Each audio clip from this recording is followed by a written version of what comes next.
ဂျပန်မှာအမိုက်ပုံရှာမရတာဘာကြောင့်လဲဂျပန်နိုင်ငံကိုစီးပွားရေးအရာပဲဖြစ်ဖြစ်ပညာသင်မှုပဲဖြစ်ဖြစ်ပထမဆုံးရောက်ဘူးတဲ့သူတိုင်းကြုံတွေ့ရတဲ့အကြီးမားဆုံးဒုက္ခတစ်ခုရှိပါတယ်ရှင်အဲ့ဒါကတော့လမ်းပေါ်မှာမုံစားပြီးလို့ဖြစ်ဖြစ်ရေတောက်ပြီးလို့ဖြစ်ဖြစ်အမိုက်ပစ်ချင်တဲ့အခါမှာအမိုက်ပုံလုံးဝရှာမရတာပါပဲ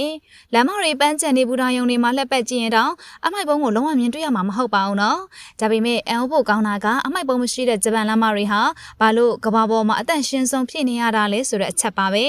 ဒီအချက်ကတကယ်တော့တမိုင်းကြောင့်နောက်ကန်လျှို့ဝှက်ချက်ရှိပါတယ်။လွန်ခဲ့တဲ့1995ခုနှစ်တုန်းကတိုကျိုမြေအောက်ရထားလိုင်းမှာလူတစုက Sarin Gas လို့ခေါ်တဲ့အစိမ့်ငွေတွေနဲ့အကြမ်းဖက်တိုက်ခတ်မှုတစ်ခုလုပ်ခဲ့ပူပါတယ်။အဲ့ဒီတုန်းကသူတို့တွေကအစိမ့်ငွေဘုံတွေကိုလမ်းဘေးကအမိုက်ဘုံတွေထဲမှာလာပြီးတော့ဝတ်ထားခဲ့ကြတာပါ။အဲ့ဒီအဖြစ်ပြက်ပြီးတဲ့နောက်မှာတော့ဂျပန်အစိုးရက